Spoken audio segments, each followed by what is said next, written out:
बिस्मिल्लाहिर्रहमानिर्रहीम। Top story के साथ आपका मेज़बान अल्ताफ़ यानी हाजिर खिदमत है। और नाज़रीन कराम, यकीनी तौर पर आज का ये प्रोग्राम कुछ पुरानी कड़ियों को मैं आपसे मिलाने की कोशिश करूँगा, और ये इस अंदाज से कि आपको याद होगा कि गुज़िश्ता प्रोग्राम में हमने ये कोशिश की थी कि ट्रांसजेंडर बिल के बारे में हमारे तज्ज़ियाकारों ने, हमारे मेहमानों ने उस पर बड़ी तफसील से गुफ्तगू की थी कि ये क्या है, किस अंदाज से इसको आगे बढ़ना चाहिए, कैसे ये पाकिस्तान जैसे मुल्क में जहाँ इस्लामी शरीयत के नफाज की बातें होती हैं, इस्लामी नज़रियाती कौंसिल भी है, वहाँ पे ये किस तरह से ऑन हो गया, किस तरह से ये टेबल हो गया, किस तरह से ये पास हो गया, कब कब ये टेबल किया गया और कब कब इस पर क्या क्या स्टेप बाय स्टेप हमने सारी चीज़ें दिखाने की कोशिश की थी।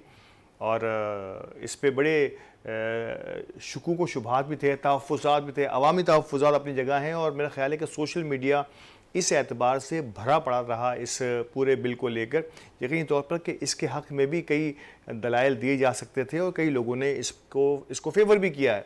लेकिन बज़ाहिर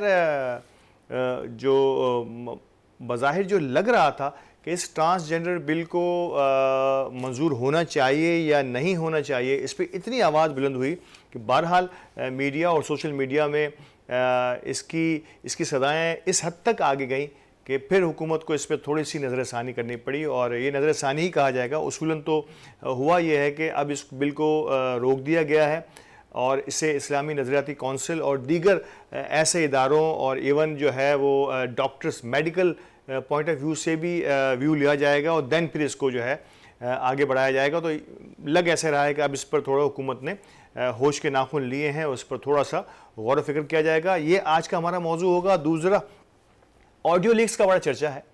दुनिया में कई किस्म की लीक्स हुई हैं, लेकिन ये ऑडियो लीक्स जो पाकिस्तान में पाकिस्तान के तशख़्ख़ुस को जो है वो ठेस पहुंचा रही हैं, ज़द लगा रही हैं, ये किस अंदाज से आगे जाएंगी और कहाँ तक जाएंगे कुछ अंदाज़ा नहीं, क्योंकि अब तक जो हुआ है ये तो कुछ भी नहीं है। कहा यह जा रहा है कि ये बहुत बड़ा स्कैंडल है और कोई जीबीज़ के अंदर डाटा है, और ऑडियो में जीबीज़ का डाटा मैं और आप समझ सकते हैं कि कितना होगा, कौन क्या नुकसान पहुंचाना चाह रहा है। आज इस पर भी बात होगी। और यकीनी तौर पर पिछले प्रोग्राम में आप सब ने सुना, मेरे साथ इंतहाई सीनियर मोस्ट एंकर पर्सन और तज्ज़ियाकार मोहतरम जनाब जहांगीर सैयद साहब मौजूद थे। इस वक्त भी वो लाइन पर हैं। अस्सलाम वालेकुम सर। जी वालेकुम जी, फरमाइए।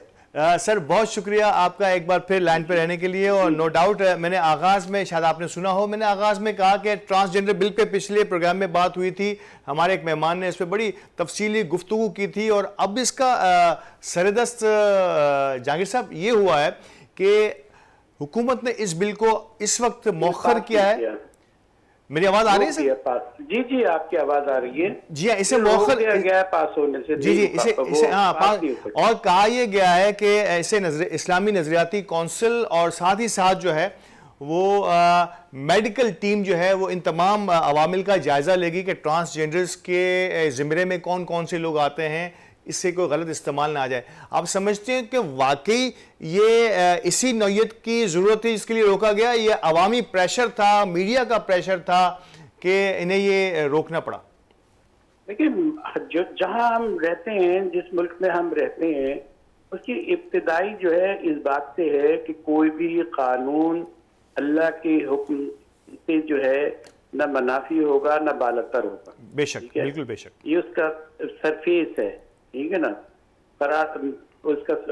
और इसके मुताबिक तो ये है कि क्या ट्रांसजेंडर के नाम पे, अगर देखिए इसकी सबसे भयानक चीज क्या थी जिसकी वजह से लोग इतने परेशान थे और मीडिया चीख रहा था, उसकी भयानक ये थी कि देखिए इसके मेडिकल में ना डॉक्टर्स का चेकअप नहीं रहा था।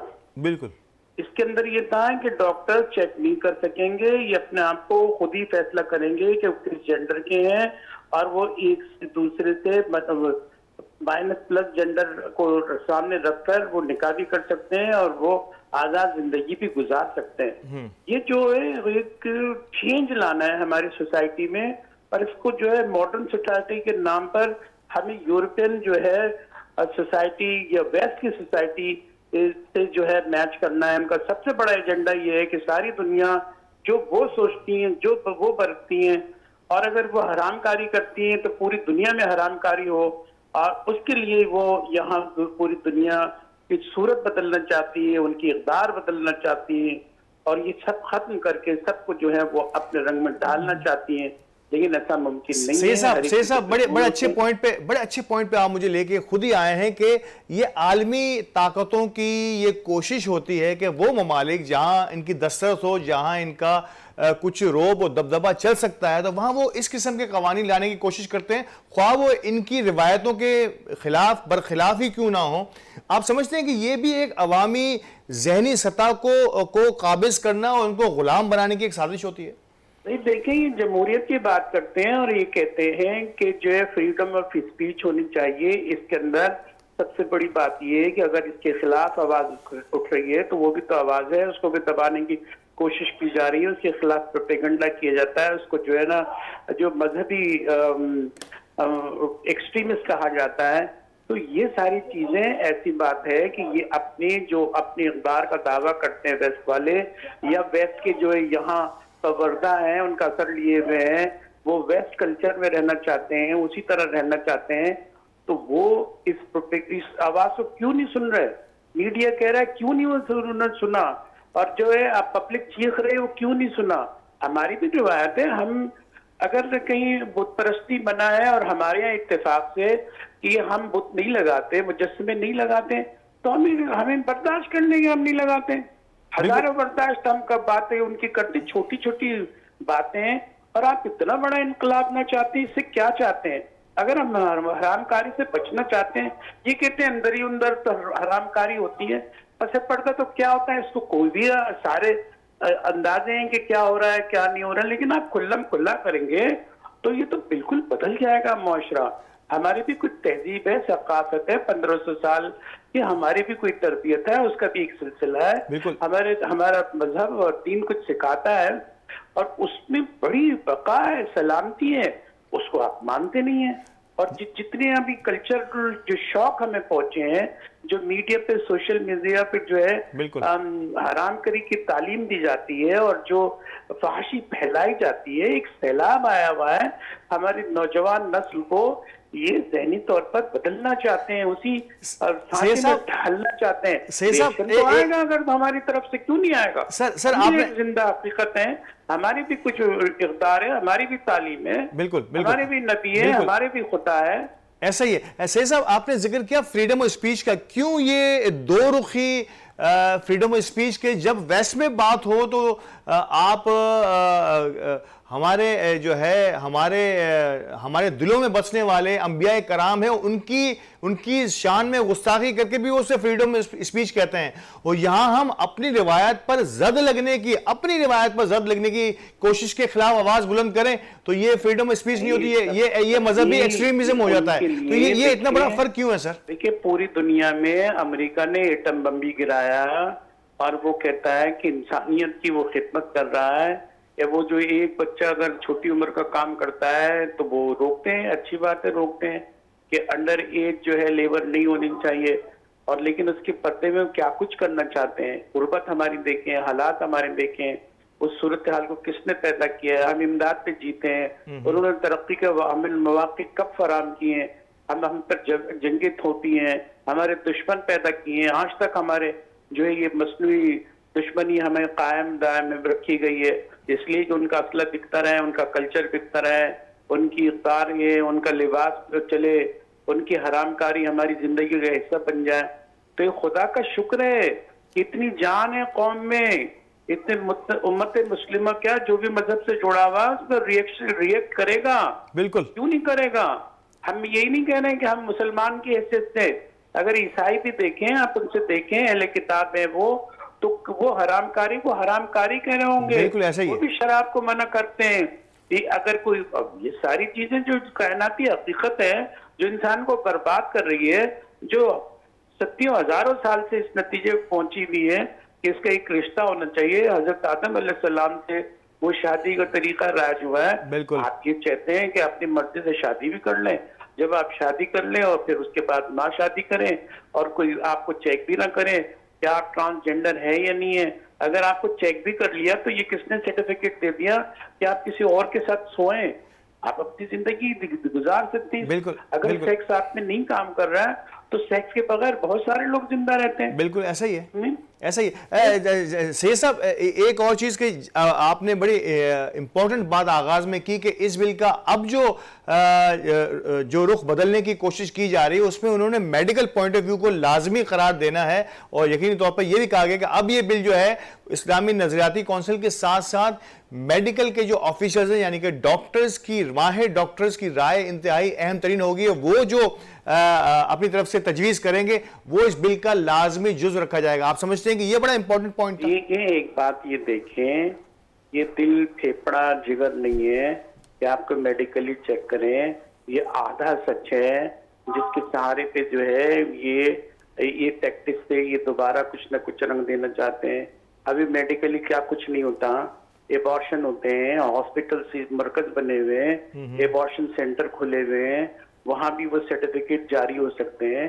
अब ये चीजें हैं कि ये देख लें कि इनके आपस में जिनसी मरासिम नहीं होने चाहिए। जब जिन्स की मरासिम नहीं है, उनमें सिफत मुख्तलिफ है, तो डाउटफुल जो ग्रे एरिया होता है उस पर फैसले नहीं हुआ करते, उनकी शादियां नहीं हुआ करते हैं। वो आजादी से एक दूसरे से जहनी मिलाप नहीं कर सकते, वो जिनसी मिलाप नहीं कर सकते। सर सर एक हल्का ये सवाल कर रहा है यहाँ पर, जब अब इसके खिलाफ कंपेन हुई और आपकी बात बिल्कुल बजा है कि अवाम ने जिस अंदाज से रिएक्ट किया है इस पर मजबूर हुई हुकूमतें कि इस पर नजरसानी की जाए, लेकिन एक तबका वो भी है जो ये कहता नजर आया कि हम एक खास जेंडर पर जो है उस पर जुल्म कर रहे हैं, उनके हुकूक की पामाली की जा रही है। क्या ये भी एक पॉइंट ऑफ व्यू हो सकता है?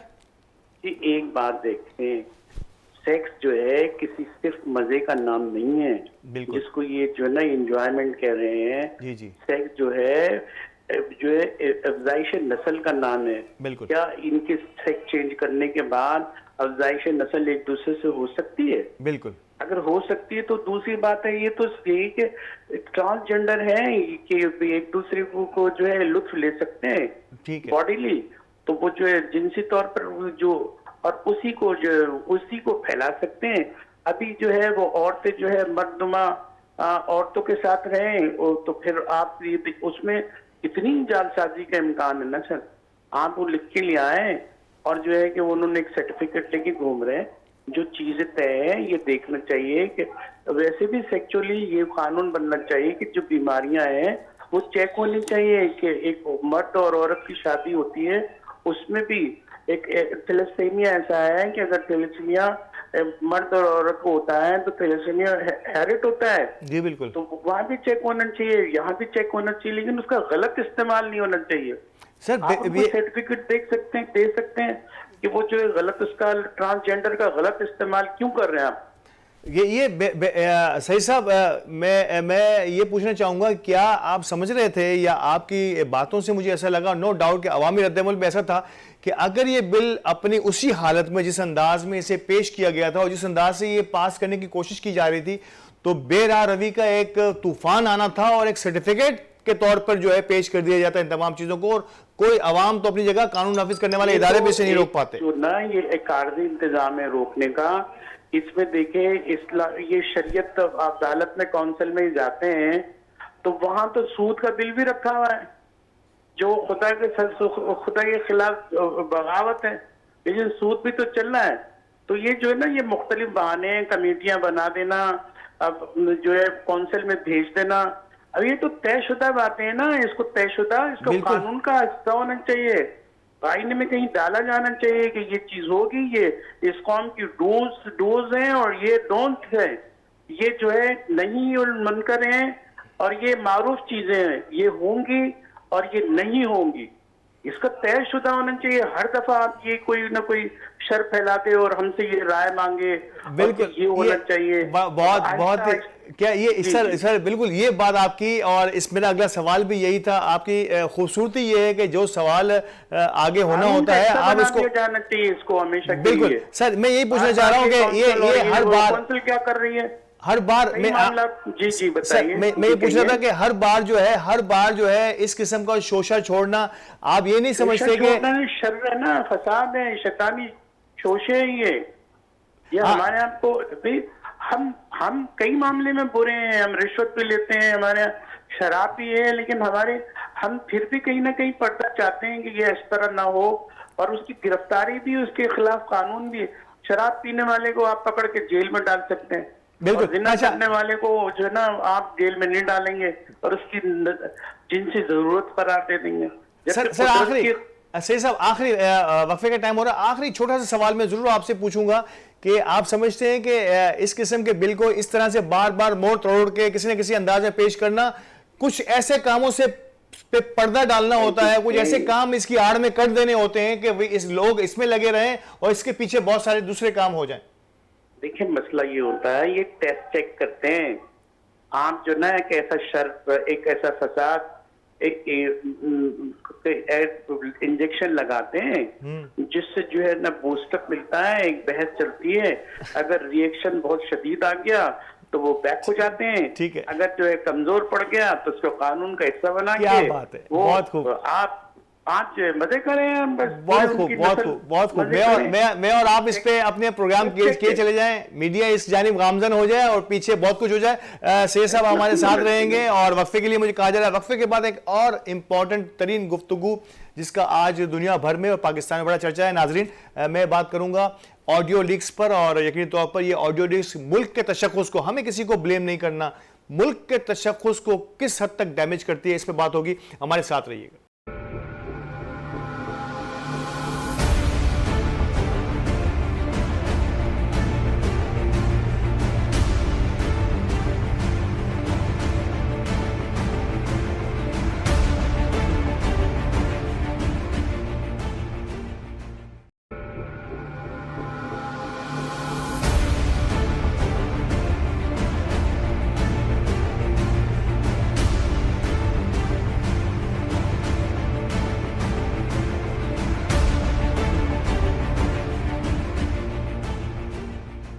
वेलकम बैक नाजरीन, और वक्फे के बाद हाजिर हूँ।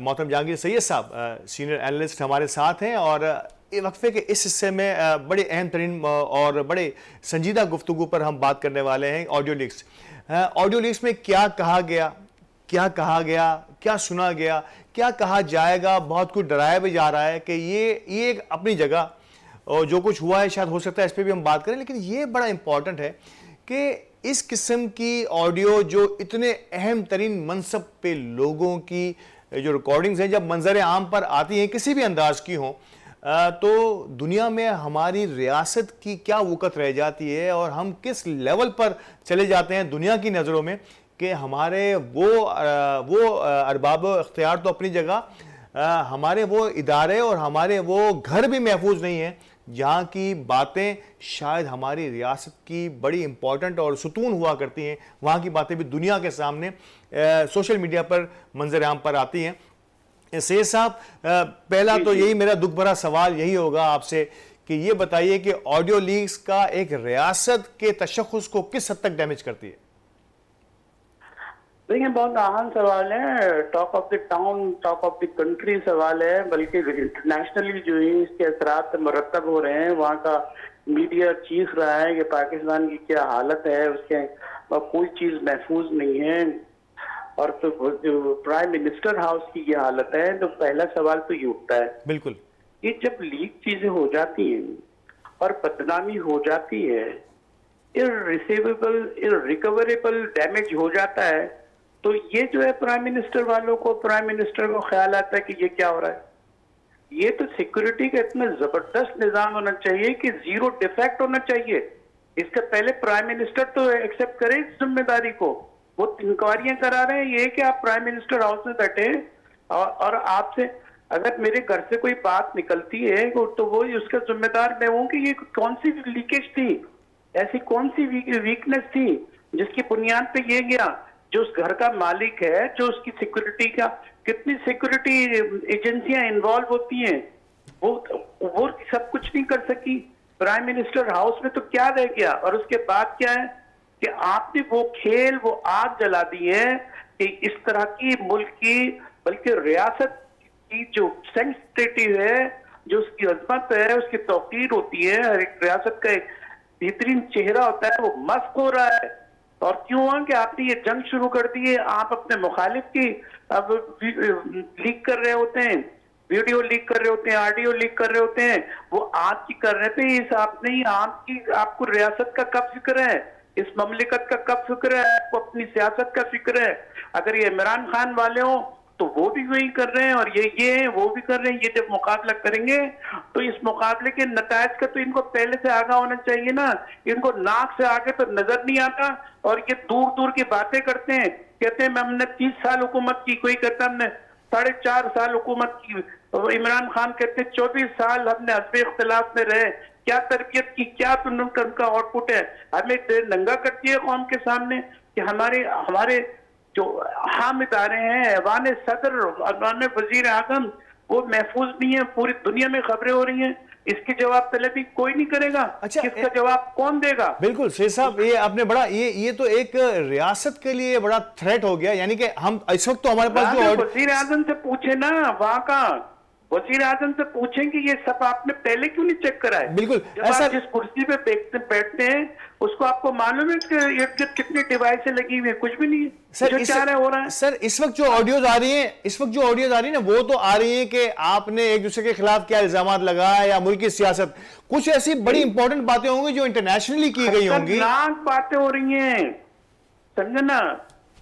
जो वो खत है वो वजीर आजम साहब वो अपने इमरान खान साहब दिखाते हैं उसके बारे में कि वो जो है फर्जी है, उन्होंने स्कैंडलाइज किया है। स्कैंडलाइज करना, वो भी उस वक्त वजीर आजम पाकिस्तान थे। सर मैं यही कह रहा हूँ, ऐसा किया सर तो मेरा सवाल जो है वो एतबार हमारा बख्शा है। हमारा तो एक बार एतबार टूट गया है कि हमारा तो वजीर आजम भी झूठ बोलता है, और बड़े पैमाने पे झूठता है, जिससे रियासत को नुकसान पहुंचता है। जहांगीर साहब मेरा सवाल ये था, मेरा सवाल जो था ना, एक तो ये कि जो मैं और आप सुन रहे हैं लीक्स जो है ना, ये तो है ही नजर आ रहा है। लेकिन मैं पूछ ये रहा हूं कि ऐसी बहुत सारी बातें हमें नहीं सुनाई जाएंगी जो इंटरनेशनली हमारे इमेज को दुनिया में पहुंच चुकी होंगी। मुख्तलिफ सुदूर वज़राए ममलिकत से हमारी बातें होती हैं, उनसे कुछ डील्स होती हैं, एक मुल्क का दूसरे मुल्क के खिलाफ क्या रिएक्शन है उस पर डीलें होती हैं। तो ये सारी बातें तो अब हमारे हाथों में नहीं रही, यानी कि हमने तो अपना हाथ पर काट के दुनिया के हवाले कर दी। बड़ी दिलचस्प बात यह है कि जिनसे इंक्वायरी की जा रही है कि वो ये एजेंसियां हैं जो अभी मौजूद हैं, जिनकी मौजूदगी में ये सारी सूरत हाल हुई है, ये सानिया हुआ है। तो आप क्या कहेंगे? बिल्कुल, आप उनको क्या कहेंगे? आप इंक्वायरी किससे करवा रहे हैं? अपने आप से करवा रहे हैं? आप जो है ना उनसे करवा रहे हैं जो इसके जिम्मेदार हो सकते हैं? बिल्कुल। ये कौन सी इंक्वायरी है भैया? ये तो बता दो। बिल्कुल ऐसा, यानी कि फिर तो आप रस्सी के उस सिरे तक तो पहुंच ही नहीं पाएंगे। जज होता कोई जो है वो होता जिससे आप कहते हैं कि इंटरनली फोर्स है।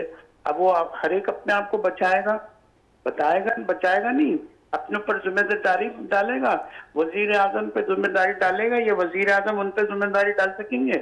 वो कहीं ना कहीं अपने मुखालिफ को निशान न बनाएंगे और कहानी खत्म हो जाएगी। सर सही साहब, एक सवाल मेरी समझ में नहीं आ रहा, मैं चाहूंगा कि शायद आप उस पर कुछ रोशनी डालें। एक बात मेरी समझ में नहीं आ रही कि एक हैकर, ट्विटर पे भी आ रहा है और भी सोशल मीडिया पर एक हैकर सामने आया है, नया किरदार है, जो कह रहा है कि मेरे पास इतनी सारी यानी कि जीबीज के अंदर मेरे पास डाटा है और मैं इसे इस्तेमाल करूंगा, मैं मुल्क को निजात दिलाने के लिए, गुलामी से, मतलब एक ऐसा हैकर है जो कि चीजें बेच भी रहा है, दुनिया को बेच रहा है। तो कैसे उस पर हाथ नहीं डाला जा पा रहा? क्योंकि मैं और आप अगर कोई सोशल मीडिया पे किसी भी किस्म की एक्टिविटी करें, किसी को बुरा भला कह दें, तो फौरन ही साइबर क्राइम के जरिए मैं और आप जो है वो इसकी जद में आ जाते हैं और शायद हमारी गिरफ्तारी भी हो सकती है। तो ये कैसा है करेंगे, इस पर दुनिया को कोई कानून लागू नहीं हो रहा? देखिए, एक बात ये है कि इंटरनेशनल जो हैकर्स होती है, एक माफिया होता है जी। उसमें दुनिया भर में उस पर काबू पाना बहुत मुश्किल होता है। यूनाइटेड स्टेट भी इसका शिकार हुआ, रूस भी शिकार हुआ। उनके जो इलेक्शन हुए थे उसमें भी कई चीजें हैकिंग की आई हैं, जिनको पकड़ा जा सका है, नहीं पकड़ा जा सकता है। लेकिन हमारी बहस उस वक्त तक वहां तो है ही नहीं जहां हमारी एक्सेस नहीं है। हमारी तो यहाँ हैकर्स लगे हुए हैं। हमारी जो है इंटरनल सिक्योरिटी के वो तो बाहर बैठ के कर रहा है। वो कौन कर रहा है, उसका मकासद क्या है, वो किसके साथ है, किसके एजेंडे पे काम कर रहा है? क्या वो पाकिस्तानी है? क्या वो जो है एक दूसरे का सियासी मुखालिफत में ये कुश्ती और कबड्डी लड़ी जा रही है और इतनी खतरनाक कि जो हमारे मुल्क की सलामती के लिए जो चीज आपके एक्सेस में है आप उस पर कानून क्या बना सकते हैं? आप बैरूनी उस पर कानून क्या बना सकते हैं? ये सोशल मीडिया पे जो है फांसी का तूफान आया हुआ है और जो है तो उसको रोका नहीं जाता इसलिए कि वो सब बाहर होते हैं। तो जो बाहर होते हैं वो तो बहस अलग है। आप ये तो देखें कि अंदर गेम करने वाले कौन है। अगर पाकिस्तानी वहां है तो उसकी रूट तो यहाँ होंगी ना। बिल्कुल रूट ऐसे ही को है। रूट आउट किया जाए ना, उसको निकाला जाए, डर से फेंका जाए। वो जो काम आपको करना है वो तो करें। आप तो ऐसे लगता है कि सियासी जंग बाहर से लड़ी जा रही है पाकिस्तान में और पाकिस्तानी उसमें इन्वॉल्व है। सर कहीं Apparently कहीं मैं कह रहा हूँ सर कहीं कहीं ऐसा फील, कहीं कहीं ऐसा महसूस होता है मुझे। मैं चाह रहा हूं कि ये आपने महसूस किया या नहीं कि जिन लोगों की ये ऑडियो टेप्स हो रही हैं उन्हें पता है कि किसने रिकॉर्ड किए हैं, ये कहां से लीक हो रही हैं ये? भाई देखें, एक बात ये है कि जिसकी ऑडियो टेप लीक हो रही है वो भी मुमकिन है एक आंख का काड़ा हो, कहीं किसी गेम में कहीं गिरफ्तार है तो वो कैसे जो है एक दूसरे को वो बता देगा कि सोर्स वहां है। ये तो सब ये तो जंग हो रही है ना, आसामी जंग हो रही है। एक दूसरे को सियासी तौर पर नुकसान पहुंचा के इक़्तिदार की जंग है ये तो।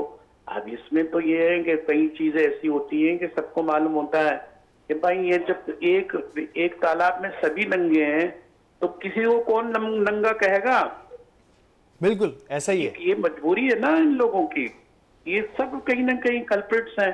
तो जब कल्प्रिट्स होंगे तो कल्प्रिट्स के खिलाफ के ये दोनों एक दूसरे को तो है मोहल्ले की जो औरत होती है तेज तर्रार, उसके एक दूसरे को गाली देख के उसके ऐप बता रहे होंगे और खुद गैर महफूज हो रहे होंगे। यानी कि समझदार लोग चुपचाप इख्तियार कर लेते हैं, खामोशी इख्तियार कर लेते हैं। आप किसी को, आप कहने का मकसद ये हुआ कि अगर किसी को चोर कहेगा तो बजाय ये कि वो सफाई पेश करे कि मैं चोर नहीं हूं, वो उसे उसे उसे चोर कह देगा, पैरेलल लिंक के एग्जाम्पल खड़े कर देगा, नजीर बता देगा ये चोर तो ये है और दो चोर एक दूसरे को कह रहे हैं। अब आपको कौन कंफ्यूज हो गया असल चोर कौन है? भाई दोनों चोर है, ये कौन मानने को इस पर हाथ डालता नहीं कि भाई दोनों को पकड़ो। दोनों को पकड़नी सबकी हिमायत है, सब जो है ना ग्रुप बंदी है, सब अपनी जमात के एजेंडे पे खेल रहे होते हैं। मुल्क के एजेंडे पे खेले ना। सर आपकी बात से आपकी बात मुल्क से क्यों फिर खेलते हो? अच्छा आपकी बात से ये मैं समझा कि हुकूमत के पास वो वसाइल जरूर होते हैं, रियासत के पास वो वसाइल जरूर होते हैं कि वो चाहे, अगर चाहे और उसकी विल हो तो वो उन तमाम लोगों को कैफरे किरदार तक पहुंचा सकती हो, चाहे वो दुनिया का कहीं का भी है करो। के हाथ में तो वसाइल है ना। तो अगर कमजोर मुल्क का हमारा माली तौर पे तो अपने मुल्क में तो अपने इस हद तक तो वसाइल है ना, वरना मिसाल ये मुल्क कैसे चलेगा? तो उसको तो काउंटर करें, उसको तो कंट्रोल करें, लेकिन अपनी अपनी मजबूरियां हैं साहब कि भाई हम अगर वो हम यूं करेंगे तो दूसरा भी हमें जो दलील कर देगा, नंगा कर देगा। इसीलिए सब अपना अपना वजूद ढाके हुए हैं, अपने अपने ऐप छुपाए हुए हैं। क्या बात है। और यकीन तौर पर यही सिलसिला जब आगे बढ़ता है नाज़रीन कराम, यही सिलसिला जब आगे बढ़ता है और जब हम हाथ नहीं डालते उन कल्प्रिट्स पर जिनको हमें कैफर किरदार तक पहुंचाना है, रियासत के हाथ बहुत लंबे होते हैं। वो चाहे तो कम से कम, जिस बात का जिक्र जहांगीर सैयद साहब ने किया कि कम से कम अपने घर को तो हम सीधा कर सकते हैं। दुनिया पे अगर हमारी दस्तरस नहीं भी है तो अपने घर को तो हम सीधा, जब यहीं पे हम कुछ नहीं कर पा रहे या नहीं कर सकते, कुछ ऐसे हाथ हैं जो जिन्होंने रोका हुआ है, तो फिर हम दुनिया को क्या ब्लेम करेंगे। इसी पर एक वक्फा लेते हैं और वक्फे के बाद हालिया कुछ देर बात करेंगे इस सैलाब ज़दगान की मौजूदा सूरत हाल पर और जो ऑडियोज आ रही हैं, क्यों हम अब तक उस तरफ तवज्जो नहीं दे पाए, या ये सिर्फ आहो बका है, बहुत कुछ हो गया है लेकिन अभी तक भी किसी का पेट नहीं भरा है। इस पर बात होगी और जहांगीर सैयद साहब हमारे साथ होंगे, हमारे साथ रहिएगा।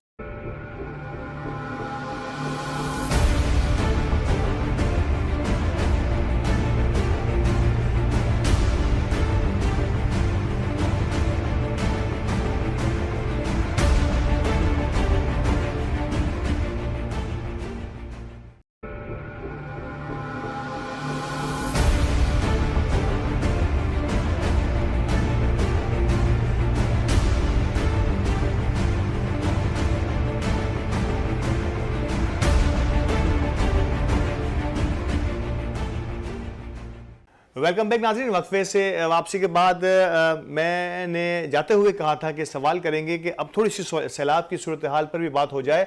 और सैलाब की मौजूदा सूरत हाल नो डाउट कि कहीं से बहुत बुरी खबरें भी आ रही हैं, लेकिन एक मकाम या कुछ लोगों का कहना ये है कि इतना हमने सब कुछ वहाँ भेजा है, लेकिन न जाने क्यों कि वहाँ से अच्छी खबरें आ ही नहीं रही। और मुसलसल जो है वो ऐसा ही सुनने में आ रहा है कि कुछ नहीं पहुंचा। बहुत सारी जगहों पे हो सकता है कुछ ना पहुंचा हो, लेकिन कई जगहों पे तो पहुंच चुका है। जहांगीर साहब, एक सवाल मौदबाना अदब के साथ कि क्या ऐसा नहीं लग रहा कि पेट भर ही नहीं रहा कि हम जितना यहाँ से भेजते रहें, क्या सही हाथों में नहीं जा रहा या शायद पेट नहीं भर रहा? क्या कहेंगे इसे? भाई देखें, वो तो भूखे हैं सैलाब जदगार ना। जी जी। उनके पीछे जो है ना बहुत बड़े बड़े पेट वाले, उनका पेट नहीं भर रहा। अब उनका पेट तो कयामत तक नहीं भरेगा। अलमुल मजीद और डालो और डालो। वो लालची लोग, वो उनको इक़्तिदार मिल जाए या जहां भी पावर मिल जाए, जो ताल्लुकात मिल जाए, अगर वडेरागिरी मिल जाए और वो ठेकेदारी मिल जाए, तो वो इंसानों तक नहीं पहुंचने देते। सन 2005 का ज़िलज़ला था तो लोग जो है वो बिस्मार हो गए थे, खत्म हो गए थे बड़े बड़े। लेकिन वहां जो लाखों लोगों ने इमदाद भेजी, वो कहाँ गई? आज तक जो है रिस्टोर नहीं हो सके।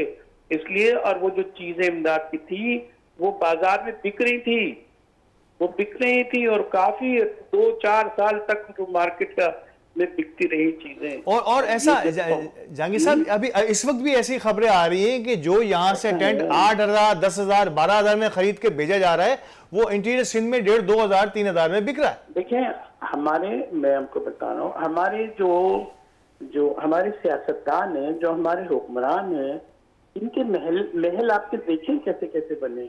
कभी उन्होंने दूसरी साइड पे ये सुना है कि इन्होंने लाख, 2 लाख, 2 करोड़ दे दिए? ये सबसे हम इल्तिजा कर रहे हैं कि भाई हमें दो, हमें दो। अरे तुमने कहाँ डाले और तुम दिखाते क्यों नहीं, ऐलान क्यों नहीं करते हो? ये मैंने घर खाली कर दिया है, स्कूलों में क्यों रखे हैं, ये महलों में क्यों नहीं रखते हैं? 2 महीने नहीं रख सकते? इतनी खिदमत नहीं, ये तो इनके पैरों पे नहीं जाते। ये भी आप सफात ही देखें, ये इनका तकब्बुर है। इनको जो है इतना इन्होंने लूटा है कि उसके बाद आपको खत्म हो जाती है। जुल्म नहीं लगता, उसको एक आदत लगती है, वो अपना हक समझता है सोसाइटी। तो ये लोग उन्होंने खत्म कर दिया है, इनको जाहिल रखा है। खाने को इनको, आज तो सैलाब आया है, अगर जब सैलाब नहीं था तब भी जो है इनको गिनती का खाना दिया जाता था और गधों की तरह काम लिया जाता है। हम किस कल्चर में रहते हैं? हम शहर में रहते हैं तो शायद यहाँ नहीं होता, और देहातों में तो जाए आप, अंदरून मुल्क तो जाए आप, जहाँ जो है ये देहाती रहते हैं, गरीब रहते हैं, गांव हैं। जी, किस कौम की, किससे बात कर रहे हैं आप? जहांगीर साहब, किसकी बात कर रहे हैं सर? हक तो ये रही है, उम्मीद लगाते हैं जो वोट लेके आते हैं, आप इधर के कहें इधर के कहें। वो इमरान खान साहब तो ऐलान कर रहे हैं 10 अरब रुपए जो है वो हमने जमा कर लिए, समझे ना? तो समझे, अब आप टेली मैराथन से जमा कर लिए, तो अब आप ये बताएं कि वो 10 अरब रुपए का चर्चा तो हो गया, रिकॉर्ड पे भी आ गया, वो 10 अरब रुपए का इस्तेमाल भी तो बता दें कहाँ वो पहुंचे। अच्छा, यहाँ पे जहांगीर साहब एक और खबर जो बड़ी आम भी रही कि कई शहरों को, यानी कि बड़े शहरों को, जिसमें दादू का जिक्र भी आया और बड़ा इस पे कई लोगों की राय इंतहाई मुत्तफिक है, कोई सियासी राय नहीं है कि इस शहर को तो डुबोया गया है। डुबोया गया, ये पहली बात नहीं है, पहली बात नहीं है। ये छोटी छोटी मिसालें इस कयामत खेज सैलाब की वजह से फोकस्ड हो गई है। इन्होंने मुल्क डुबोया है, 70 से 75 साल से मुल्क डुबोने में लगे हुए हैं। ये चाहते हैं कि ये जो है एक जो है वो मरा हुआ जानवर की तरह जो है इसको खा जाएंगे। ये अभी तो जिंदा समझ के खा रहे हैं, इसको जुबा कर रहे हैं, मार रहे हैं। तो जी, इनको जब तक के तब्दीली नहीं आएगी, ये इमरान खान या वजीर आजम शहबाज शरीफ और नून लीग वाली तब्दीली की बात नहीं कर रहा, जो शब्द शायद जो रोजाना कपड़े बदल के तब्दीली महसूस करते हैं, वो ये बात कर रहा हूँ कि बुनियादी चीजें तो हिलाओ, जो पिलर जितने मजबूत हैं, जो जालिमों की हुक्मरानी है। अब एक मजे की बात है कि कहते हैं ये कानून के मुताबिक कह रहे हैं। अरे ला कानूनियत को भी आपने कानून की शक्ल दे दी है। आप लाकानूनियत को कानून के लिबासे में उसको लिबास डाल के कहते हैं कि कानून था या हमारा हक था, आपने 10 अरब रुपए या 5 करोड़ रुपए खा गए। अरे मेरे भाई, ये तो है जुल्म है, और जुल्म की एक ही तरीका है, एक ऐसा इनकलाब आता है, एक तब्दीली लाता है, वो एक बहुत बड़ा हुक्मरान होता है, वो बहुत ही जेन्युइन टाइप का होता है, वो सिर्फ कौम के लिए आता है, खुदा भेजता है, या लोग जो है अपनी ही कोशिशों से अल्लाह ताला से कबूल करता है, और वो हुक्मरान होता है। हमारे पास तो हुक्मरान नहीं आया से सब सारे कानून की जो है ना एक दूसरे की पूजा पाठ करने वाले आए और अपना मुफाद हासिल करने वाले। कानून की बात की सही साहब आपने, और मेरा सवाल थोड़ा सा मैं डिफ्रेज करूंगा। क्या कानून और इंसाफ, जिसे मैं निज़ाम इंसाफ की बात कर रहा हूं, आप समझते हैं कि जिस किस्म के इनकलाब की आप बात कर रहे हैं, निज़ाम इंसाफ के तरफ से अगर कोई ऐसा इनकलाब आएगा जहां एक ही सफ में सबको खड़ा करके जो भी मुजरिम होगा, ख्वाह वो छोटा चोर हो या बड़ा चोर हो, उसके खिलाफ एक्शन होगा, शायद ये वो इनकलाब होगा, या आप किसी खूनी इनकलाब की बात कर रहे हैं? नहीं, देखिए हम तो बड़ी एहतियात से बात कर रहे हैं, हम तो खूनी इनकलाब कह नहीं सकते। जी जी, इसलिए खूनी इनकलाब नहीं करते हैं, खून से तो सब डरते हैं। वो कहते हैं आप बेचैनी फैला रहे हैं मुल्क में, आप खूनी इनकलाब की बात कर रहे हैं, लोगों को मार धाड़ की बात कर रहे हैं, वो तो हम कर ही नहीं सकते। ठीक है, हम तो ये कहते हैं कि भाई इनकलाब आएगा, तब्दीली आएगी, इसलिए ये तो भाई कि कोई भी निजाम, ये जो आप कह रहे हैं ना निजाम इंसाफ, निजाम इंसाफ नहीं, नाइंसाफी का निजाम इंसाफ की शक्ल में चल रहा है। नाइंसाफी एक निजाम बन चुका है, जुल्म एक निजाम बन चुका है। वो अदलिया में हो, आप जो है ना हुक्मरानों में हो, मुकन्निना में हो, जहां भी होता है, नाइंसाफी को जो है वो फैब्रिक किया जाता है, उसको शक्ल दी जाती है, और जो है उससे फायदा उठाया जाता है। क्या बात है, बहुत खूब। निजाम के नाम पे बदनिजामी को जो है ना कानून का दर्जा दिया जा रहा है। भाई साहब, क्या बात है, ला कानूनियत को कानून बना दिया गया है, बेइंसाफी को इंसाफ का कानून बना दिया गया। बहुत खूबसूरत बात पर यकीनी तौर पर मैं जहांगीर सैयद साहब का शुक्रिया अदा करूंगा। सर बहुत शुक्रिया, आप हमारे साथ रहे, और बहुत ही खुसूसी बातचीत रही आज जहांगीर सैयद साहब ने। बड़ा वक्त लिया हमने जहांगीर सैयद साहब का, और बड़ी इंपॉर्टेंट बात है नाज़रीन, जब बुराई ना लगने लगे और अच्छाई और बुराई की तमीज़ ख़त्म हो जाए, और जब मैं और आप अपने आप ही को सबसे बेहतर तरीन इंसान समझना शुरू कर दें, तो शायद यहाँ से वो सारी चीज़ें जन्म लेती हैं जिसका जिक्र जहांगीर सैयद साहब कर रहे थे कि ला कानूनियत ही कानून समझा जाता है, और नाइंसाफ़ी को ही इंसाफ का दर्जा दे दिया जाता है। ये रोज़ाना की मिसालें मैं और आप रोज़ाना की शक्ल में देख रहे हैं कि जब इंसाफ और कानून हमारे हाथों में आ जाए तो किस तरह से हम नैब के कवानीन को तब्दील करते हैं, और फिर उनको तब्दील करने के साथ ही नैब किस तरह से बिना पर का एक परिंदा बन के आप के सामने खड़ा होता है, जिसे आप जब चाहें दबोच लें, और अपने वो तमाम पुराने नए केसेस जिन पर आपने जो है आज़ादी हासिल करनी है, जिनसे मुक्ति हासिल करनी है, जिन पर अदालतों ही ने आपको जो है पाबंद सलासल किया था, वही अदालतें यकीनी तौर पर आपको बरी करने पर के लिए तैयार हो जाती हैं, क्योंकि हमने क़वानीन ही अब तब्दील कर दिए हैं। जब 50 करोड़ को चोरी करने वाला मुजरिम चोर नहीं कहलाएगा, जिस मुआशरे में उसको चोर नहीं कहा जा सकता, इसके केसेस फलां इदारा नहीं सुन सकता, फलां की जुरिस्डिक्शन इतनी नहीं है, जब इस किस्म के क़वानीन जो है अशराफिया के लिए खुसूसी तौर पे बनाए जाएंगे, एक बकरी चोरी करने वाला या एक रोटी चोरी करने वाला अपने पेट की आग बुझाने के लिए तो शायद हो सकता है कि चोर हो हमारे मुआशरे में, लेकिन अगर करोड़ों की चोरी करेंगे आप, तो आप चोर नहीं कहलाएंगे और ना ही इस पे हाथ डाला जा सकेगा। और जब कवानीन ही हमारे हाथ में होंगे, कानून का हाथ ही हमारे हाथों तले होगा, तो मैं और आप क्या कर सकते हैं? यकीनी तौर पर मैं और आप कुछ नहीं कर सकते, दुआ कर सकते हैं, और अगर कोशिश करेंगे तो इसी मीडिया के ज़रिए अपनी बात को आगे बढ़ा सकते हैं। इसी के साथ ही आज के इस प्रोग्राम को हम अपने ख़त्म की तरफ लेके जाएंगे। यकीनी तौर पर आज के प्रोग्राम में 2-3 मौज़ूआत को एक साथ यकजा करने की कोशिश की गई है। उम्मीद है कि आपको ये प्रोग्राम पसंद आया होगा, और अगर पसंद आया है तो प्लीज़ फ़ीडबैक ज़रूर दीजिएगा। इजाज़त दीजिए, अल्लाह निगहबान।